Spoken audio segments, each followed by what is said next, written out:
Keep up with Scottish football with your host, John Turner. So this week, joining me on the Low Ball Show is former player, coach and assistant manager Neil Banfield, been at clubs such as Crystal Palace, Adelaide City, Leyton Orient, Charlton Athletic, Arsenal, Queen's Park Rangers, Glasgow Rangers, just to determine the two are different, and at Wealdstone as well. Neil, thanks for joining us today. John, it's a real pleasure for having me on. Yeah. Sounding them clubs, it sounds like I've been around a bit. I've been down to Australia, one or two others, but you forget Adelaide. But well, I don't, because it's got really good memories. But thanks again for having me on. And look, it's an absolute pleasure to have you on. I know we've between both of us, we've been back and forth for a wee while trying to sort out a date. So it's brilliant that we've both been able to come on today. So thanks again for coming on. Looking back, I mean, at your earlier days in your career at Crystal Palace, I mean, back in then, I mean, how was that? That was your first real venture into professional football? Yeah, I think looking back, you're a young, wide-eyed lad, really, starting your way into football, not really knowing where it's going to go. It was a bit of an adventure. I was fortunate enough; I got selected for England schoolboys, and I decided after I went to a couple of clubs, and I decided to join Crystal Palace, and with not really having much idea, or it was just, oh, I'm going football and see where it takes you, and then it was a real good time at Crystal Palace. I think it was vibrant, young players, young managers, has all made great careers. It was a good time to be at Crystal Palace, and I really enjoyed it. And look, obviously, when you're saying, there was a kind of couple of clubs there, what was it that stood out at Palace the most for you to select there? I think obviously you go around. I was obviously at that time you joined a club at 14. You actually signed associated schoolboy form, so you sort of like had a Sunday club, and then you went and you joined a club, same as all my friends who played on a Sunday with at Poplar Boys. But I think going to Palace, it was the ethos of the young players. There was a lot of really good young players, and the coaching was really good, and it was just an enjoyable time, and it was enjoyable, and we had some hella laughs, and I really enjoyed it. I really enjoyed going to Crystal Palace. It was the enjoyment of it. And because obviously you'd stayed there for a wee bit before moving on. How did the kind of moving on come about? Did you feel it was kind of time to go, or? No, I made my debut in the old First Division. I made my debut at Villa Park. I played a couple of games in the first team. Didn't actually work out there, and we had a change of manager. And I think football was going through a certain period of cost cutting. But listen, if you're good enough, you're going to be kept. So they might have thought at the time I just wasn't what they needed, and I was selected for England under 18s, and we played in the World Youth Tournament, and that's how Adelaide come about. They got in touch with me for a friend of mine, Gary Goodchild, who played out there, and they invited me out, and I went out there during the English summer, which is their winter. I thoroughly enjoyed it, and I enjoyed the country, and I went back again. So it was a little bit of finding out I enjoyed the country, and I enjoyed the football out there as well. It was a National League on a Sunday. I got to travel around Australia. I was 21. I was 21 at the time.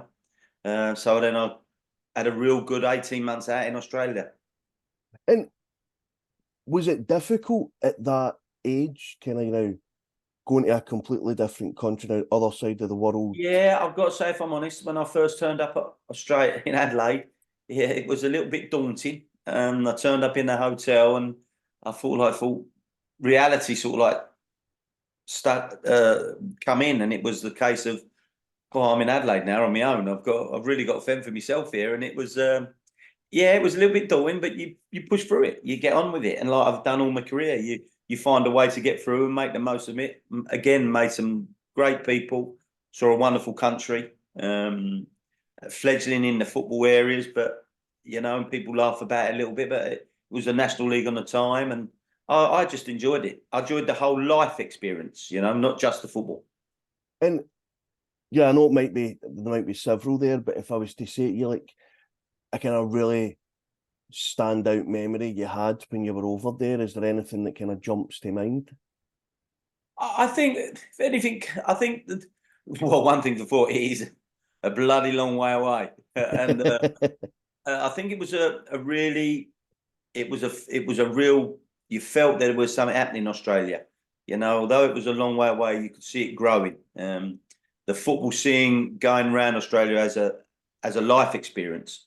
I travelled right across before I came home, Ayers Rock and everything. I think seeing the country itself and experience a totally different way of life and culture, very beach minded and by the coast. It was a real nice experience. And because obviously we kind of know what the passion of the fans are like, in the UK. Was it the same type of passion out there? Yeah, I went to an Italian club because it's quite ethnic over there. There was Greek, Macedonians, obviously Australians, and I was at Adelaide City, was Italian, so it was a big Italian community, and I embraced the community. I embraced the community and got made some real good friends, and really enjoyed the Italian way of life and how warm and open they were. And I'm assuming then Italian, so the food must have been great as Yeah, well. fortunately, as you get older, yeah, I think that's where I really learnt. I like my food anyway, so yeah, the food and the culture and the wine. I live right close to the Barossa Valley, so I think, well, being 20, you're finding out about wine, and it was a real all round eye opener for me. So when you came back after your time there, was that did you kind of feel that it was time to come, back to the UK, or? Well, I've got to say it was more of circumstantial. I wasn't married at the time, but my wife now came out. She come back. I had another 6 months out there, and I felt I wasn't going to stay. So I had a couple of offers to go into Melbourne and into Sydney, but there was something that I just come back to. I thought, no, I want to go back home. I came home with no real plans, nothing really, and a good friend of mine, Tommy Cunningham, was at Leighton Orient, and he said, "Look, come to Leighton Orient, um, give it a go." I went there on trial. Funny enough, I ended up going for the whole year. For some reason, I got a contract at the end of the season, and I stayed there for a year and played for Leighton Orient. And again, it was a case of not getting another contract at the end of it, and I got to 26, and I think there was times there your life started to change from a young boy like with big hopes of becoming a player, realization I'm not going to become a player that I wanted to be, and maybe I've got to start forging another kind of life for me. 26, starting to thinking about we were getting married, and so I think life takes you on another journey. I think my one with them was right. I've got to start looking. That's gone on now, and where am I going to go with my life, sort of thing, and that's what happened when I came back from from Australia. And I mean, obviously, with the and I know it's perhaps jumping forward slightly, but with making the transition into more kind of behind the scenes, in regards to coaching and youth coaching and things like that, was that something that you kind of thought about, or was that something that? No, once again, I hadn't really. I'd always been in coaching. My father was into coaching, and I'd always gone with him. And he was we had a coaching which became the London Coaching Association, was the South East Essex Coaching Association. With Trevor Brooking was with the head of it, just a local little coaching. And I think coaching was in its fledgling years of organisations, and so I was round. I was round with father and John Cartwright, and I used to do little teams, young eights and nines, and I enjoyed it. I really just enjoyed working with the lads. And my father made me. I did my prelim, was the old prelim, and then I went on to me. I got my A license, my full badge at 29, 30, and again, it was with no real ideas of where I was going with it. It was John Cartwright, who was my coach at Crystal Palace. He said, "Look, Neil, you've done your full badge. He's at Charlton. How'd you like coming over to take one of the satellite centres at Terence McMillan?" And I said, yeah, love to. I also did the knowledge because I thought of, obviously you've got to look at work and earning money. And I did the knowledge to become a black cab driver. And then that was my vision. I'm going to be a cab driver and do my coaching and then just enjoy it. And it transpired that I went into Terence McMillan and ended up getting the job at Charlton from John, and my coaching just took off. And again, with no real ideas of where, I didn't really have no thoughts of where I was going to go with it. My main concern was obviously I had a young family coming, and that was an enjoyment part of me. My main area of work was my taxi driving, and my coaching was my enjoyment. Yeah. And that's how it began. And having obviously played, was it an easier transition, do you think, to the coaching because you had the knowledge of playing? Well, I think it does help. I think there's some. I think everyone plays to a certain level, and you play, and I think it probably did at the level that you played with, and I got to the really high level training and had a few games, so I tasted it and felt it. I think it does give you an understanding. Yes, I think it. I think little fineries, you can see things and you can feel them and where to be, and I sort of like I had a feeling for it, and your experience that you passed on, and it was making the young lads enjoy their coming to training every night, and I think it did, if I'm honest. And obviously your time at Charlton, but then moving on from that, you went to Arsenal. And I know what you're saying just previously there about the coaching was your enjoyment, and the kind of driving was your work. But I would imagine maybe going to Arsenal, was that a point where you kind of thought, now Arsenal's one of the biggest clubs in the world? Yeah, again, I think you go through your life, and I think there's certain periods in your life there's certain times in your life, I think everyone knows it, that things come along and you change direction for some reason out of nowhere. You go off on another, and I think it's getting. My father said to me, everyone gets opportunities in life, but it's recognizing when you get an opportunity. And I think being at Charlton, having really 5 enjoyable years, then the opportunity came to join Arsenal. And that's when I think it changed, where you start to see yourself, I'm at Arsenal now. I've been offered a position at Arsenal from Steve Rowley, going in with the academy. And then it came around that you had Liam Brady, Don Howe. You started to get in the high echelons of it. And again, I was just coaching and watching and learning my trade and learning being a coach, which you try to tell all the young coaches who are starting out, go and see as many coaches as you can, go and see as much as you can, immerse yourself in it, and then you start to form your own personality and you start to form your own ways of thinking about the game. And that's where I think it changed for me, where I started to think, I'm going to start to move on with this. And that was a big, big turning point in my life, yes. And obviously, when you initially had went in, with Arsenal, it was the academy that you'd done for a number of years. Mm. But then moving on to like the reserves and the first team, is that like a natural progression, or? Well, I think I was very fortunate. I think, listen, you don't, how can you put it without, I don't like to blow your own trumpet, but I think the Arsenal were very, very, I think if you look through it, they've had people in the club who do go up the ladder, and you do get promotion, and they look within first. And I was surrounded by magnificent talent. When you speak about the people I was with, I first came across Arsene Wenger when I joined, and then you got Liam Brady, I had Don Howe, I had Don Givens. Fantastic experience, and and so you pick it up and you run with it, and then obviously you get invited in, and you're sitting in the room with these kind of people, and you then transfer back to when you was a young player, and you're like a sponge. You want to take on as much information as you can.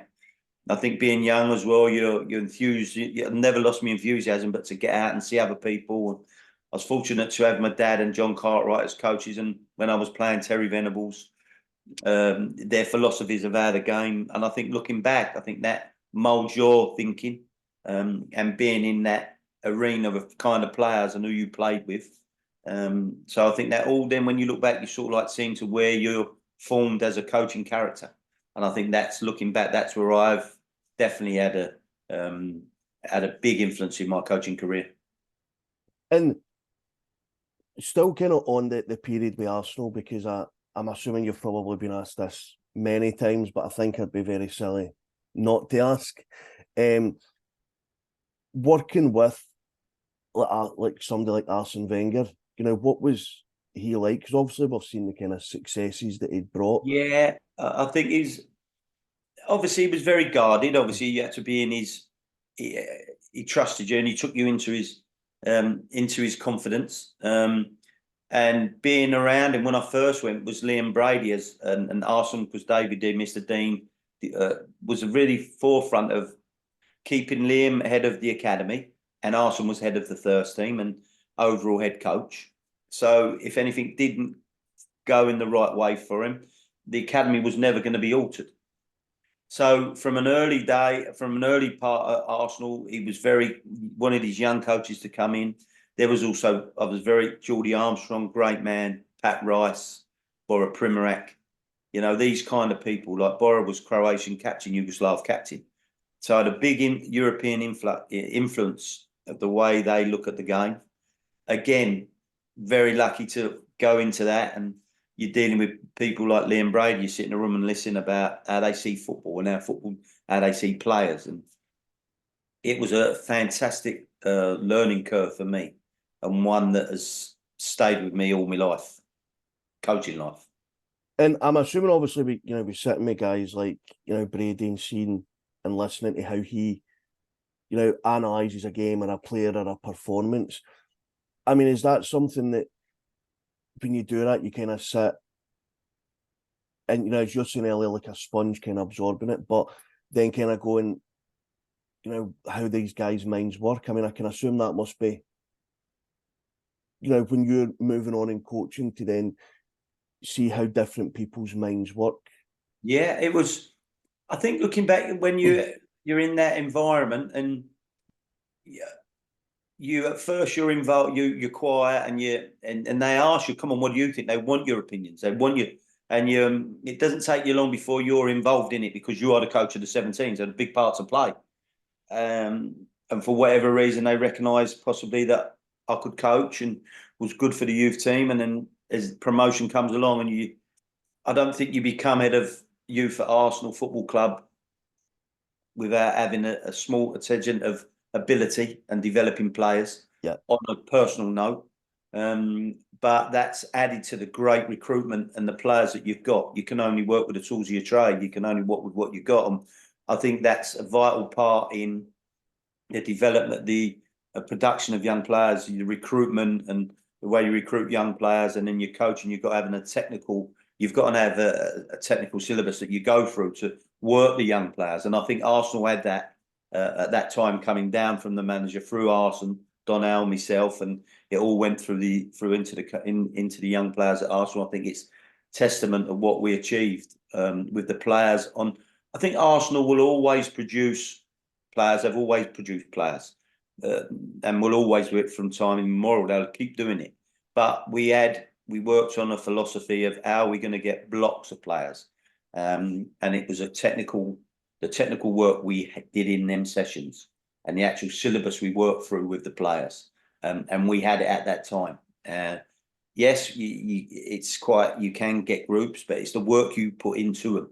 And coming from Arsene, Liam, and myself and Don, the work that obviously showed that the right work was being done for the groups of players came through Arsenal at the time.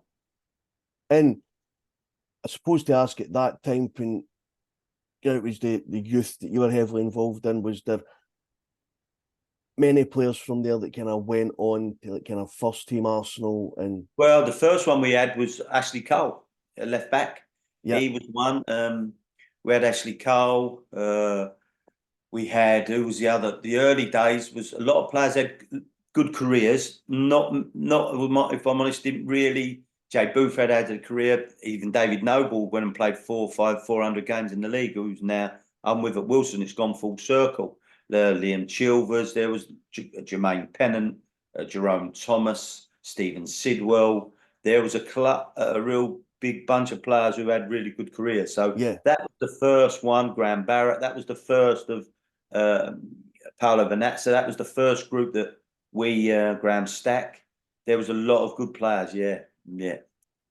And that must be kind of, well, I suppose it's best to ask you, when you see, players that you'd worked with at a young age go and have, whether it be at Arsenal or otherwise, like, really good careers, that must be something that I would assume pleases you to see that. It's you take a real warmth of it. Even I think as your career grows and you deal with these players, and some of the players have had stellar careers, really, really big careers, and you look through them and go to the people like we had Luke Ayling, great youth player, won the Youth Cup. He then didn't actually, I didn't get through at Arsenal, but he had that determination.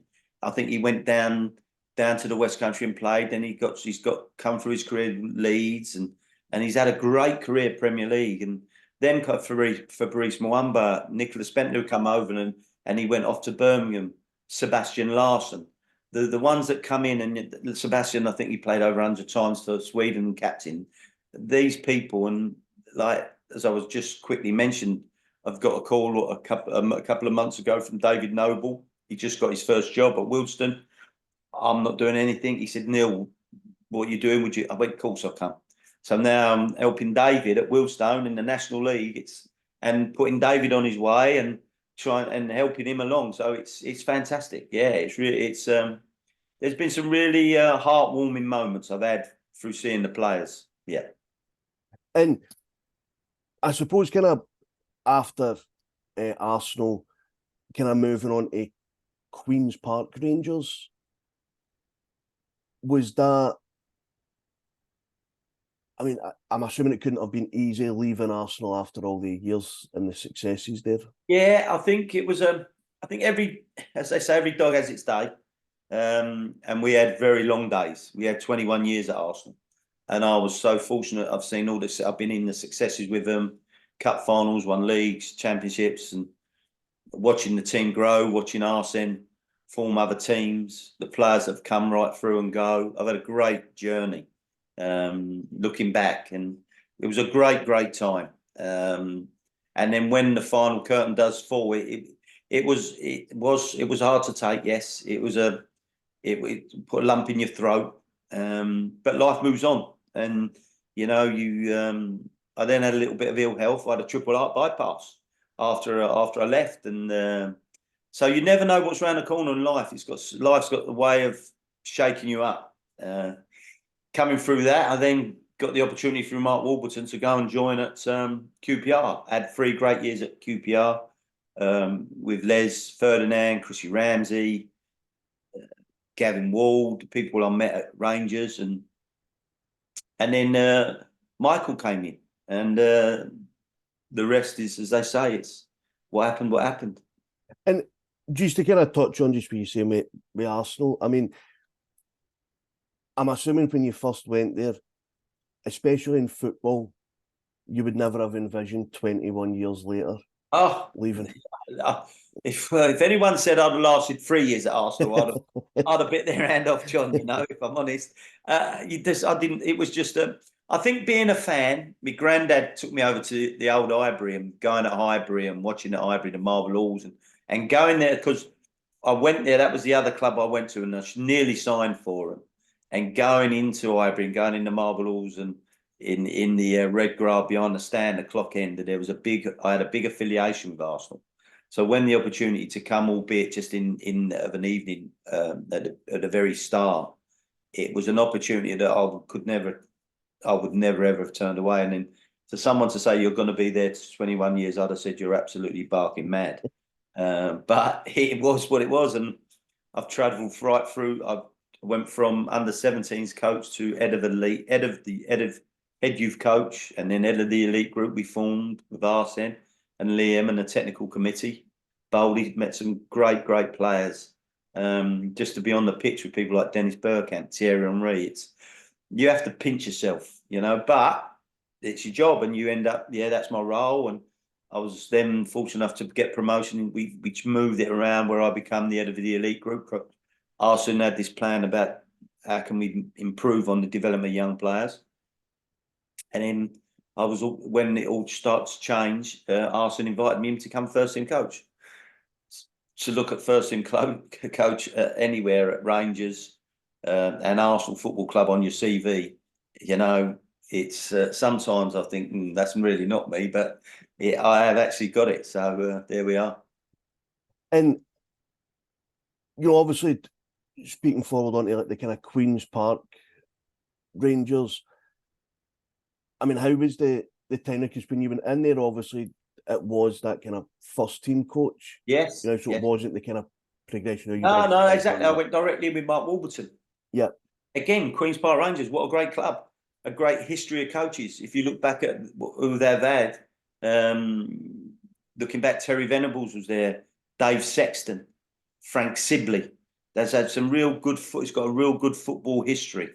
Again, it was a real pleasure to go there and say, well, I'm going to be part of QPR's history in some small way. And it went really well. We obviously the club's had a little bit of been in a bit of a turmoil, but they've carried on and they've found a way to get through. And it was a real good time. I really enjoyed my time there. And you know, just to kind of touch on, obviously, moving forward when you then came to Scotland, up to Rangers, I can assume that was you know, obviously I'm from Glasgow, hence the voice, right? But I'm assuming it was a wee bit of a different culture to London. Well, I think you quickly spoke about it earlier in our conversation where you said through your life you get opportunities, and I've been really fortunate. I've had Arsenal and then Rangers come get the opportunity to come up to Rangers. Again, what a club, wonderful club, opportunity, the history it's got, very similar to Arsenal. It was sometimes thing comes along, you just say, yes, I'm coming. You don't really think it, you just, and then going up, I remember leaving home it was November, late November, and travelling up to Glasgow, and you're into Glasgow and it's like, right, I'm here, and into the range, into Ibrox. Fantastic experience coming, you know, I could see that. I really, really enjoyed Scotland and Glasgow. I really enjoyed living up there, and the whole experience was another great event in my life that I just love thinking about it. And just to touch on in a more kind of general sense, when you look at the kind of Scottish football, and it's kind of obviously one thing in the podcast that a lot of kind of different managers have got their own kind of views on and things like that. But when you look at the kind of league sizes in Scotland and stuff, was that something that, you know, I'm assuming obviously you knew about it, but was it something that when you were there and you were experiencing that, you thought the league size is okay or it could be increased? I think if you look at it, I think how is Scotland going to go about it? I think the split, and when they have the league, then you have the split and you play the six. It was, I enjoyed it, and the games was always the tough games for Rangers. Teams would come in and it would make it hard for you, so it was always a test. And you're under that of you've got to win your games, being in Scotland as a Rangers, and that comes for it. And I think always the games are always a test in different ways. How does Scottish football go forward? I think they've got to have a good look at it and maybe incorporate some other teams to make it stronger. You know, and maybe not to have so many fixtures against the same teams over a season. Yeah. But I think if you look at the national side and how they're doing it, and years prior to that, the players that used to come out of Scotland, there was always coming down south out of Scotland, so was a hotbed of producing players. So I think you've got to have a really good look at it. But at the moment, the structure of it, they could say always a couple of too many games. It might be, but I think the overall standard is improving that I saw from while I was up there, albeit fleetingly. But you can see the clubs with more Europeans coming in and the standard itching up, and the work that's going on within the academies with the young Scottish. I went and watched them. I only went and watched a few youth team games, but we watched. We had a couple of games at Rangers where the under-21s invited some teams up, and the quality was excellent, really good. And just to touch on with the kind of what you're saying about the structure and the potential, you know, sometimes it can be nice to maybe have more teams there to play the same teams less times. That's something that I think 90+% of people that come on have got the exact same opinion. Yeah, I think it's very difficult. Where do you go? How do you incorporate it? You know, it's there's Rangers, and it's the older question: do Rangers and Celtic come down? No, I don't think there will ever will be. Should they? No, maybe not. If they're talking about this league, and Rangers and Celtic will be for sure be in this national because of the size of the club and the followings. It's phenomenal. How do you then bring all the other teams up, the Hibs, the Hearts, all the way through them? And you know, it's a question that I think they've really, if they can get their head around it and really come up with some kind of way where it can move forward, I'm sure it can be achieved.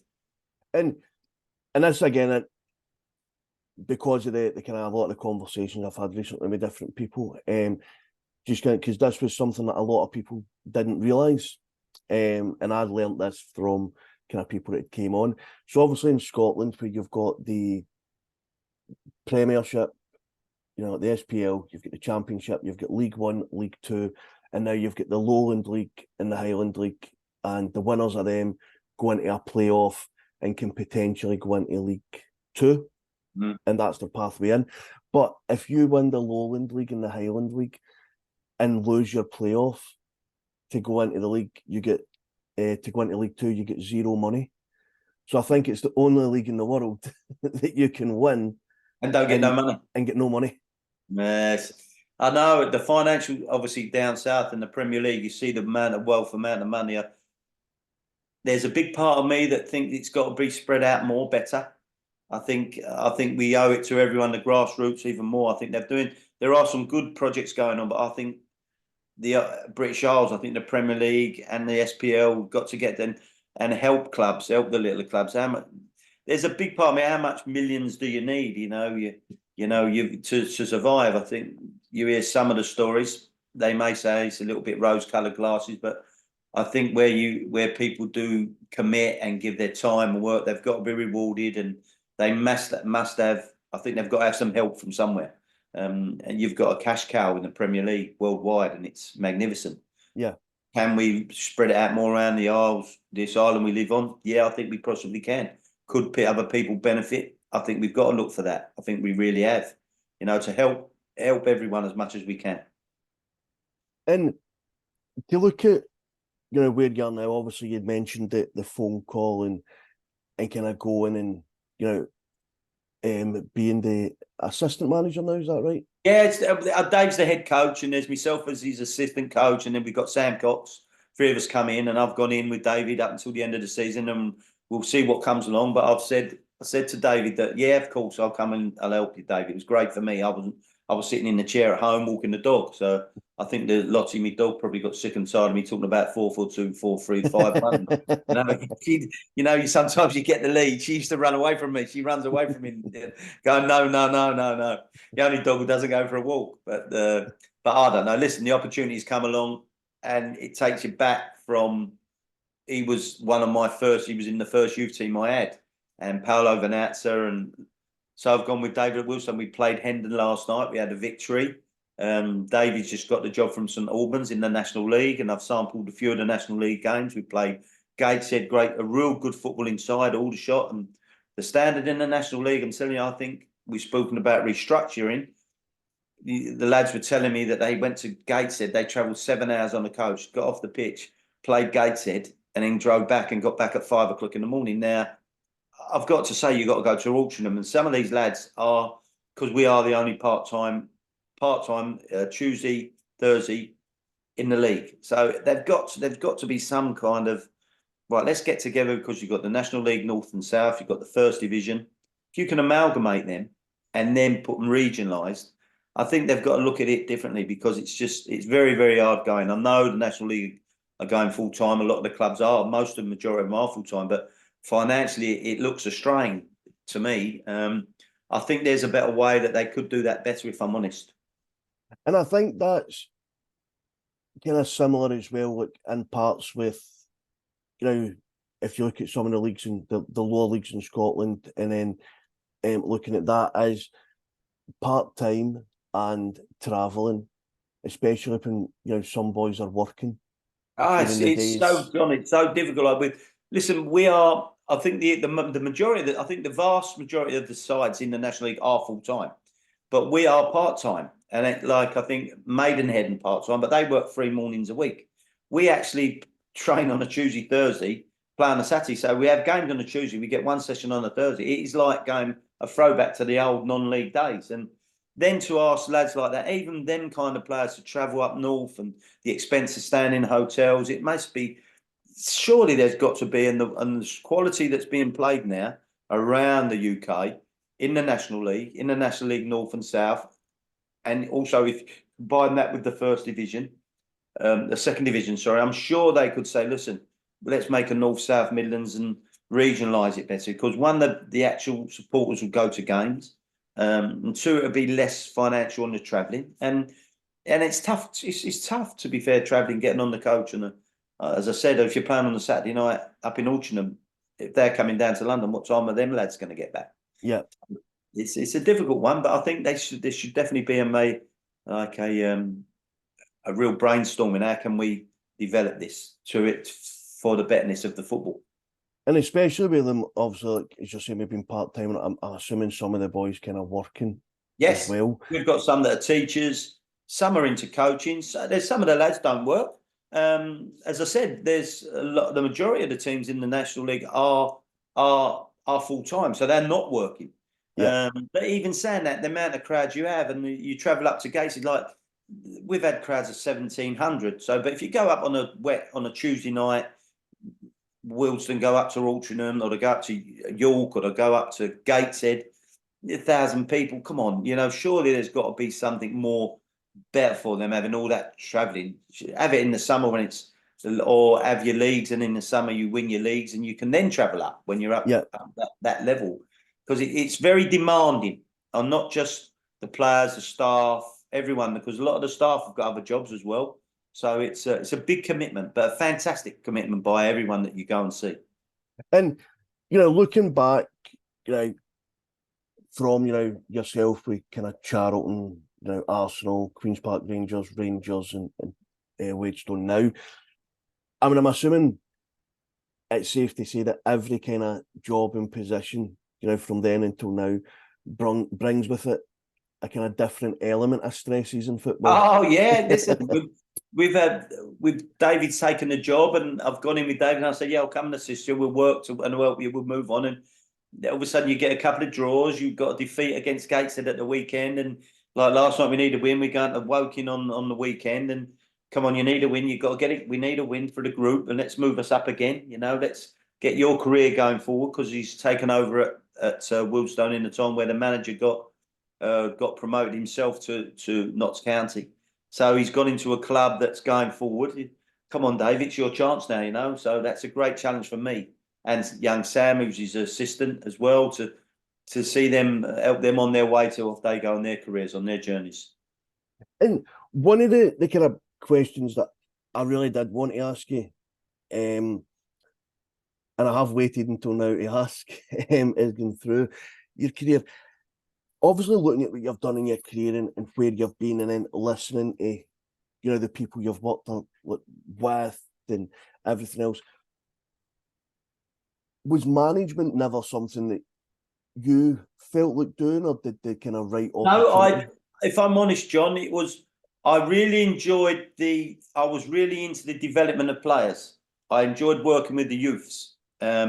Never had a real inkling to go in and be a manager, if I'm honest. I enjoyed being the head youth coach at Arsenal, and then the head of the elite, and then getting the opportunity to go in with Arsenal. I never felt it, because I was at Arsenal, so I wasn't never going to go anywhere, because Arsenal was close to my heart, and I was with a great, successful manager, one of the best of all time, and I just enjoyed the club every day. My life was good and I was enjoying it. Did I ever think about management? It never really crossed my mind. I used to look maybe at times, yeah, I wouldn't mind having a go, but I think when you have a family, young family, that we had a like fledgling young family. My son was born when I joined Arsenal. When I left, he was 21. So he's grown up through Arsenal. So I think you have bigger responsibilities in life. And I had my son and Joshua, and then we had Joshua was the baby that we had Rachel and Rebecca.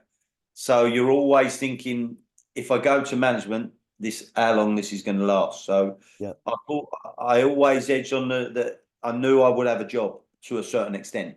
Yeah. And that was my main priority for my family, to make sure we're solid and we know our future's to a point secure, because once you do make that jump into the first team, what does actually, without a doubt, the next jump is the door out. That's part and parcel of how we are.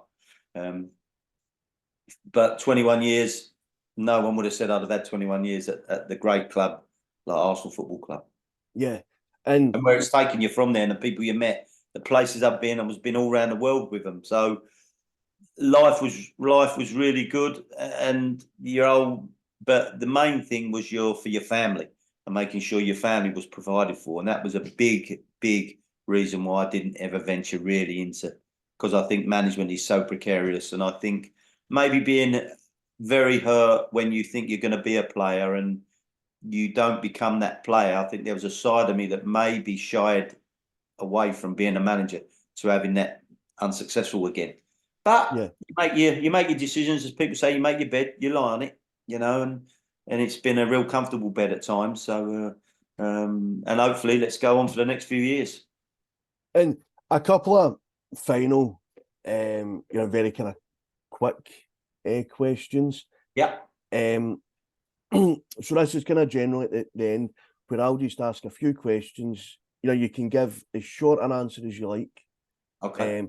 This is just kind of quick things through. Yeah. You don't need to give any reasoning if you don't want as to why the answer's the answer. It's just what's came to your mind. Right, far away. There'll be some football and some non-football related. Lovely. So, favourite stadium ever visited? Camp Nou. Favourite food? Pasta.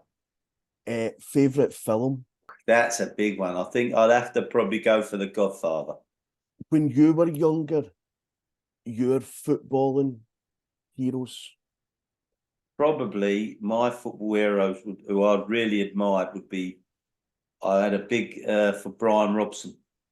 Your favourite footballing memory? Or just one of your I think Arsenal winning the trophy at Highbury, the first one, when we won the league. That's a magnificent. And that was also on my, Rachel? Yeah, with Rachel, the family was all together, and seeing Arsenal lift the trophy at Highbury, winning the league. Magnificent. And just on a side note to that, because that was a question I'd meant to ask. When, so obviously the successes that you'd had and you'd had at Arsenal, is it easy to let them slip by and not enjoy the moment when you have these successes? Funny enough, it's at the time.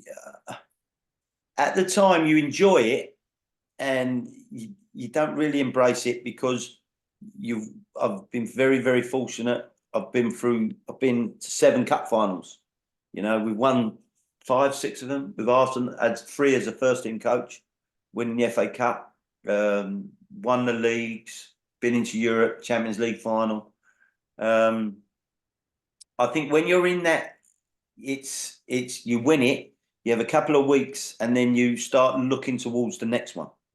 You don't tend to look back. You look, right, well, it's coming again. Here we go again.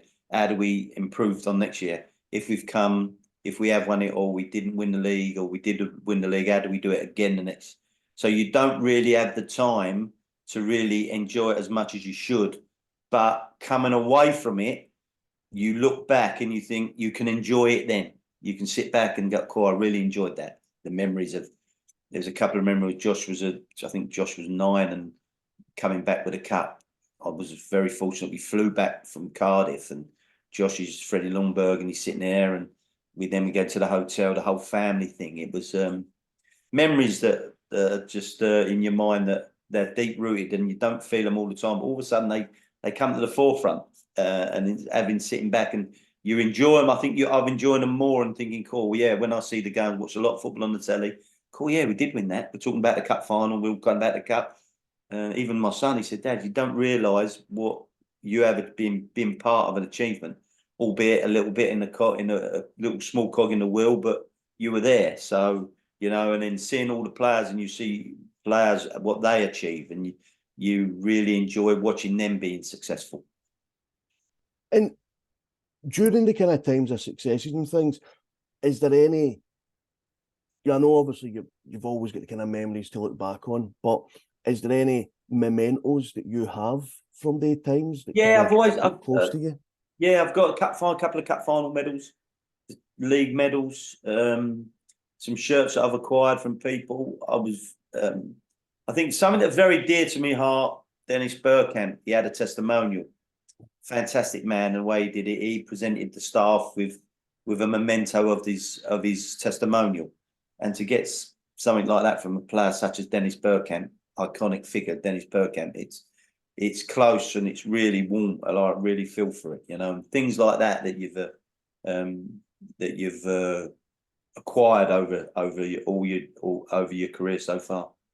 And just what you're talking about Bergkamp, because I meant to say earlier, I know obviously there's been a lot of great goals, but he's still scored in my lifetime the greatest goal I've ever seen in the Premiership, which was the flick, running around the defender. Newcastle.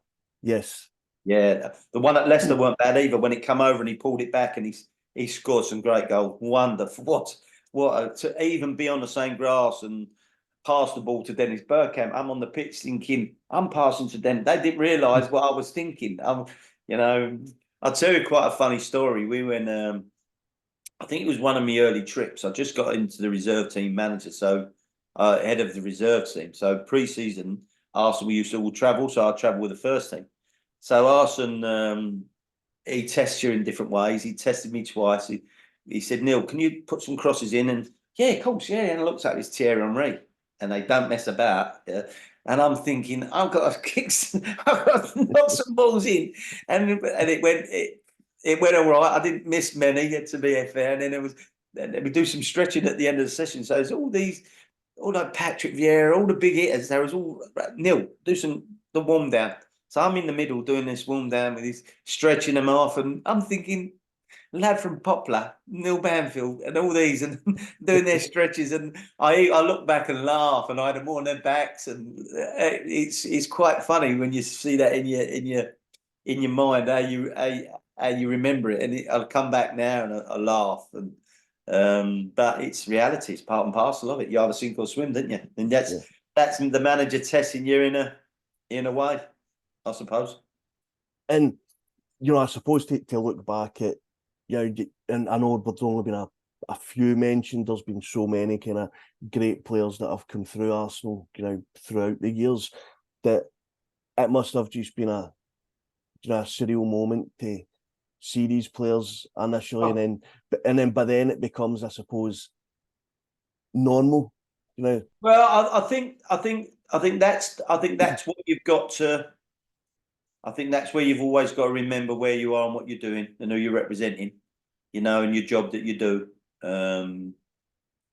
Some good players, and you've got to get over that and that's your job, and you're there for them. And you facilitate the senior players. Even Mikel Arteta, I've got a nice photo of me when I was coach. Mikel was playing, and we're discussing something, and you earn their trust. And I think being able to be with them, in them, and then I think it's I take a real good fulfillment of my own accomplishments to have them, to say them kind of players, they listen to, now and again, to what you actually give them information or help them in some small way. So no, I think at the end of the day, it is your job, and you're working with people like Sir Alex Ferguson or an Arsene Wenger. You're not going to have that amount of time if they don't think you've got something to give to the group and to his management team. So to be actually invited into it was It's an honour and a privilege. And on that, Neil, I think that's probably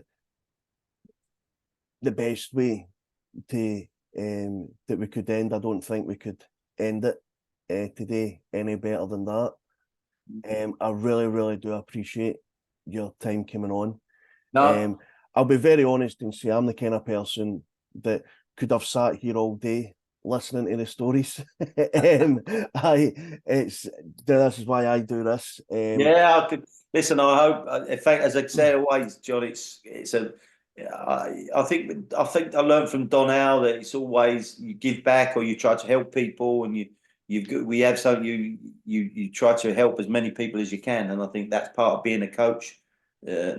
That way of being a good coach is, I think you've got that in you, and I think the good coach have always had that in them, and anyone who I can assist and help, and I hope people enjoy it. And thanks again for having me on. I've really enjoyed our chat.